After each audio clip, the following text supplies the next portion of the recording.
Welcome to Friends. Today we're going to talk about crafting joints. When you're working on a project, if you're making a doll or a bear, it will require different size joints to be able to have the project to have some mobility.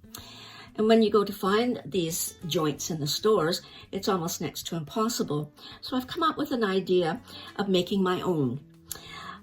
So what I've done is I've taken things like bottle lids, metal bottle lids. I got my husband to drill holes in them so that I can utilize them to make joints. I've utilized plastic lids. Here's one, and these are the little ones off of the milk containers, and I've made joints. And this one is about a 30 millimeter. Most of what you're using is anywhere from a 20 up to about a 70. So here's one that's about an 80 millimeter disc. Now this one is made from almost like a board, and I get my husband to cut them for me and puts the holes in the middle. So I'll say I need another 20 of these ones, or and he has different sizes that he does for me. So it makes it a little bit easier. I've also made joints from mat board, cut out the circles, and sometimes I'll put 2 circles together, or even using up to 4, depends on the strength of the joint that you need.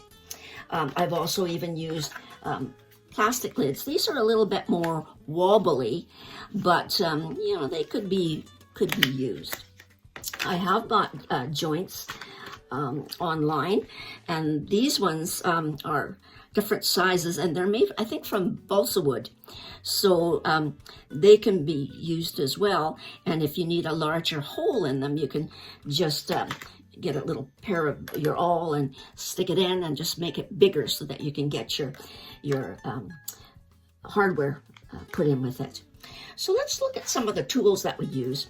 The original first bear that I ever made, I used cotter pins, and in all the old bear books they talk about what they use as a cotter pin, and there's a cotter pin tool that you can get, and what you do is you just put the edge, there's a little lip in there, put the edge of your cotter pin in there, and then you twist it once you've got your discs on, and that's what holds the 2 discs and your arm or your leg or your head pieces in.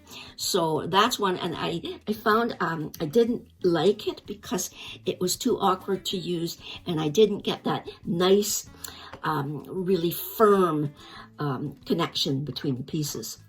So other tools that I use are my little forceps. I use my awl, and it does require metal parts.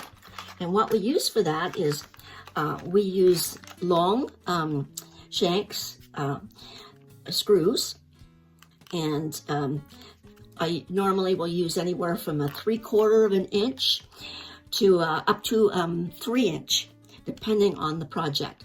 Now, with that, what you need to make a joint is you need your screw, then you need also a washer, and then also you have to put on a nut.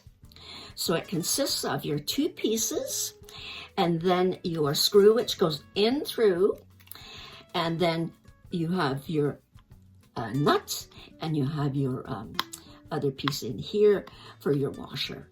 Now, how that would look on a project is you'd have the body of your piece, which would go through, and then on this side would be the arms. So then what you're doing is you're inserting that joint into the arm and also into the body. So those 2 pieces are going to hold that joint together.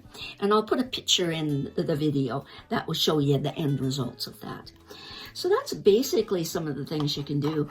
Other ways of doing joints is using ball joints. So if you're doing like knees or elbows, I quite often will paint these up and then I just take really heavy duty upholstery thread and tie them into the two, like an arm and an upper arm, or a lower leg and an upper leg.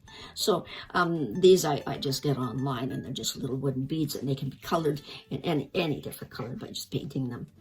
Now, when you go to attach your nuts and bolts, etc., you have to have something to really screw it nice and tight.